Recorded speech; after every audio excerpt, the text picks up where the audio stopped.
we must not do that, because what we need to do is to talk to the LGBT activists, the NGOs, and the other NGOs within the countries. And the last thing we must do is to give any government a kind of legitimacy to turn around to their people and say, you see, it's because of these people that you will not have bread in your stomach.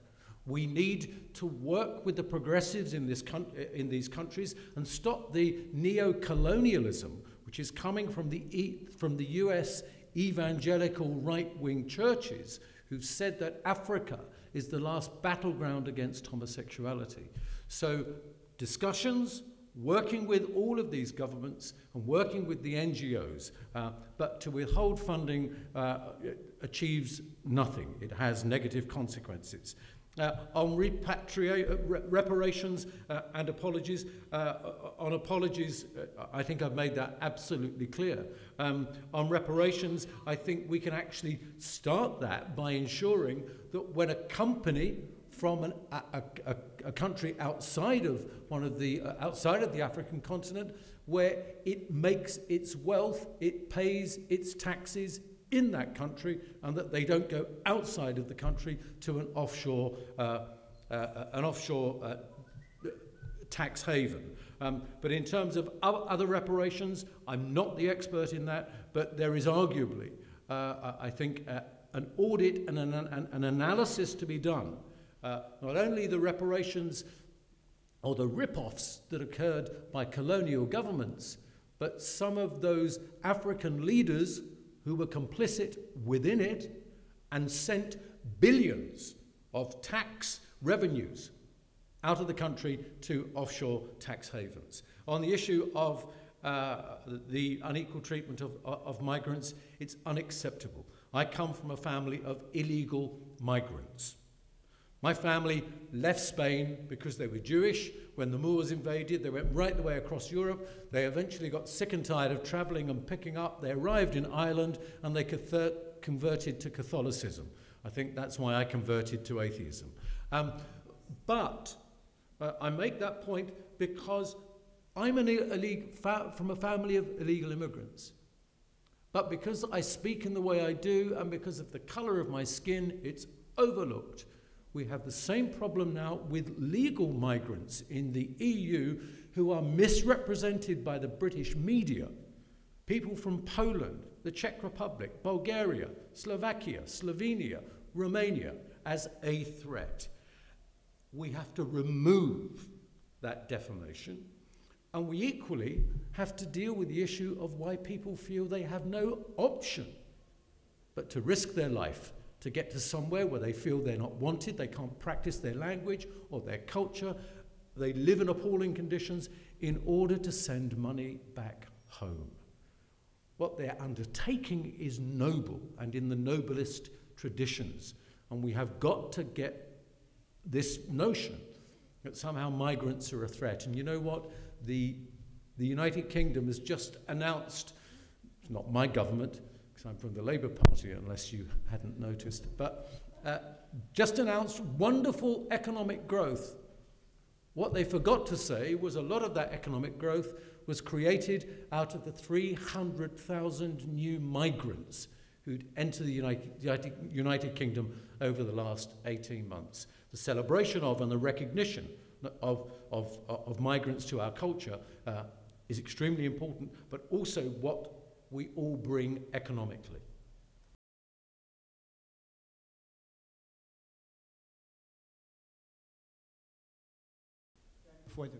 For the presentation. In regard to the European Union, I've got a question. In fact, it's related to that one of migrants. You see, there are these African countries, North African countries that are poor, and some of their citizens travel to Europe in order to find some jobs, and they use some boats in order to cross the Mediterranean Sea. And sometimes, you see, many a times in those European countries, when they arrive there, you see, they are turned back. You see, And some of these boats end up, you see, sinking in the sea. And there's a recent case in point, you see, that is recent. What does the European Union say in regard with that? You see, with that practice of turning back, you see, our brothers. But I'll go straight to this comment instead of a question. We come from communities where it was hard for me to be in a city and see a woman wearing a trouser, smoking, to see gays and lesbians, and to understand sexual orientation the way that I understand it right now. And I feel at times that we think that people are being harsh or sometimes ignorant when it's genuine knowledge, even if it's limited, but the knowledge they have of how one should be, how one should behave, how one should be dressed like, how should they interact with other people, suggests that you don't know anything about gays. I didn't know anything about them. But right now, out of the knowledge that I have of sexual orientation, I even have friends. I have, not that I feel like if you have friends, then you have a better understanding, but I have friends because I think I understand what it means to be a minority, and I understand human rights, to a certain degree, of course. But I feel that we also don't understand those people that are in those communities where this thing is not, where they are not well versed about these issues. Nobody is talking about them. So, and at the same time, we sort of judge them if they have problems with the way other people behave, with their sexual orientation differences, and so on. I feel that we need to have a discussion maybe around that, rather than judging them. On the whole issue of what I call the Mediterranean migration and the reception in certain countries such as Italy and Spain, the European community has, let's talk about the 28 member state governments have put at the disposal of countries such as Spain and Italy large amounts of money so that people are treated in an humanitarian way. Where they have not been treated in a humanitarian way, the Parliament has been quite clear. And of course you won't hear the Parliament speaking out in favour of oppressed minorities because it's not news. If we speak out against oppressed minorities, yeah, wonderful news. If we tell you you've got to have square bananas in order to import into the European Union, it's news because the European Parliament is then seen as being kind of Neanderthal and out of touch. It's also, I was one of those that worked on the legislation to ensure that the member states had to intervene in the maritime waters to rescue those people. The member state governments tried to reverse that, and only by my insistence did it go through that they had to legally abide by that decision. Since then, the United Kingdom has said that it's withdrawing from those rescues at sea. And it's up to me and others to hold our governments accountable. But in the end, we need to make sure that the conventions on the treatment and reception of asylum seekers and refugees are upheld. And where they're not upheld, then those conventions should be challenged, or the breach of the conventions should be challenged within the courts. But in the end, I want good sense and humanitarianism to prevail. And I'm pleased to say that on the humanitarian aspect, when there is a large-scale issue around migration, that we have an additional stream of funding within the European Union to use. But in the end, we've got to remove the causes as to why people feel they have no other reason but to get into that leaky boat and risk their life. On the issue of neo-Nazis, again, they've been resoundingly opposed, yes. They're a view. It's a view I don't particularly like, but then we have to mobilize amongst our different communities and say, they're after you because of your race. The next thing they'll be after someone because of their religion or because of their sexual orientation. Look at what history has taught us and do not give a valuable recruiting ground to the neo-Nazis. And I want our church leaders and our political leaders to say, I know that's what you feel, but these people are human beings, and why are you looking at them as if they're not children of families? Is that not somebody's mother? Is that not somebody's son? Then religion is a force for good, and leadership and politics is a force for change, good, positive change. But I understand absolutely what you're saying, and indeed, the United Kingdom, we only have equal rights now. You know, we introduced in the 1960s the concept of race equality. And if we'd gone onto the streets and asked the voters, they would have said, no, why are you doing that? We ended the death penalty. And if you go onto the streets of London, they'd say, now, bring it back. As politicians, we have to lead public opinion, and whether it's locally or within rural areas or urban, we have to lead. But central to that is education. And you know, 1997, we began to change the laws. But when I spoke out, living in the centre of London, I had bricks through my window. I had death threats. Now, thankfully, I'm bloody-minded enough to say I'm going to continue. So I don't say that in the United Kingdom we've had a different experience. We have exactly the same. Why? It's because I said so earlier. We are all human. We all dream and we all fear. And we've got to recognise that we go on this journey together. And the economics, wonderful. I talk about the economic consequences of inequality. And there will be economic consequences. I'm arguing now with global companies, because the job that I hope to take up on the first day of the new Labour government on May the 8th or 9th will be as the Prime Minister's LGBTI Global Envoy. And I know that we've got to work with multinationals, globals, religions, progressives within all of those religions, work with multilateral organisations like the UN, the African Union. And one of my strands will be, how can you, as a company that's based in Milan, with this equalities agenda running through everything you do, then ignore it when you go to Kampala or when you go to Warsaw? You cannot. Because what will ultimately happen is a senior executive or a rather bright young graduate that joins that company and is based, let's say, in New York, suddenly their company says, I now want you to go and work in Nigeria. Your rights immediately, overnight go away. Your feet land in certain countries, you are criminalized just by landing there.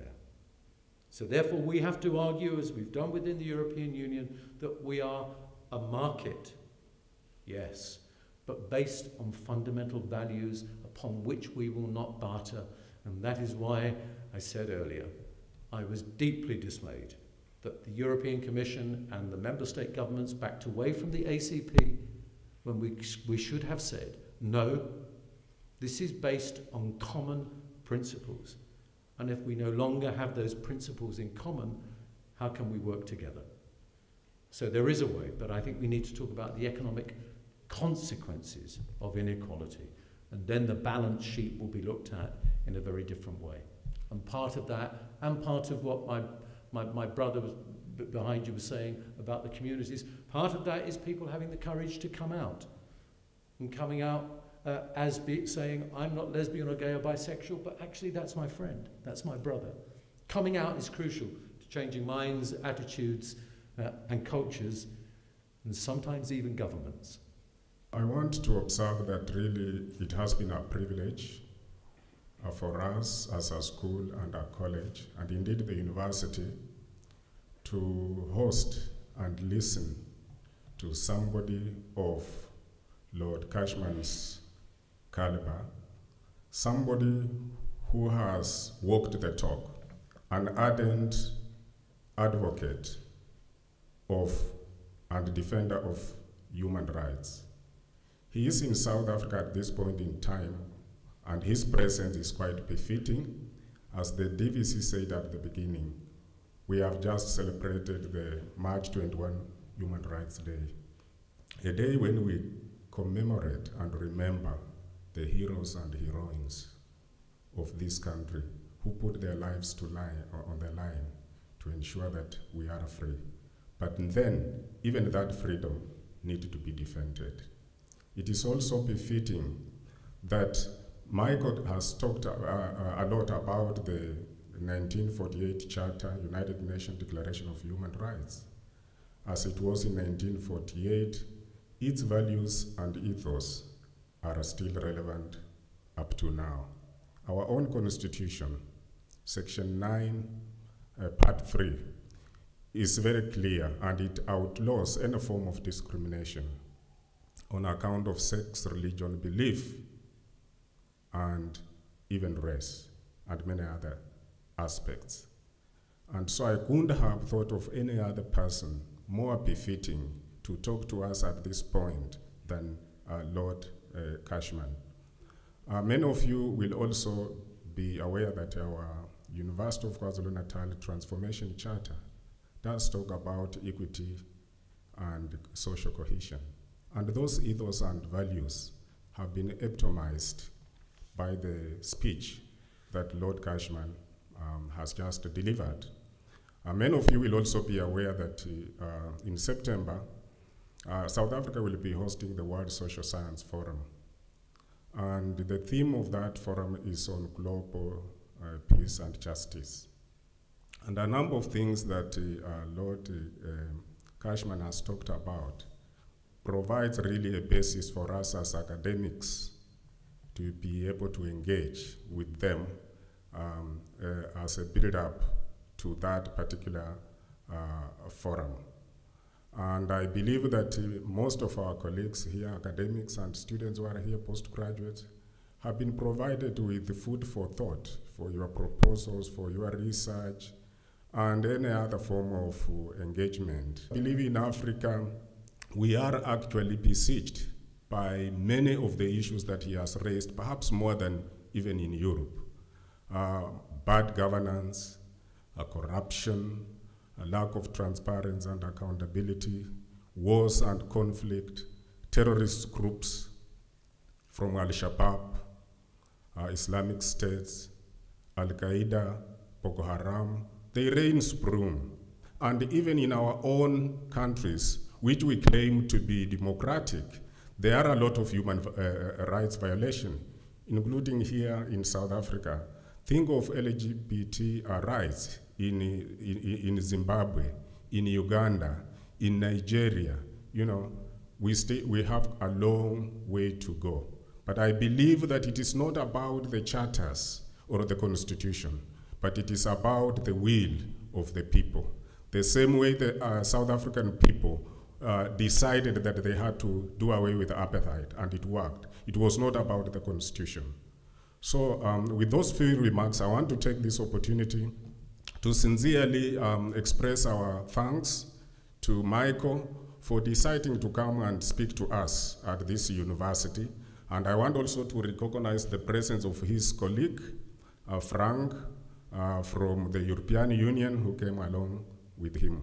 I want to thank so much the corporate office for organizing this event, the DVC for being so kind to provide support for this event to take place.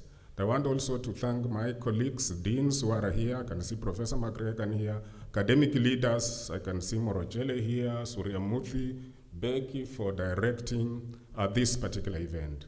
With those few remarks, please, join me in giving Cashman and ourselves a huge round of applause. Finally, may I call upon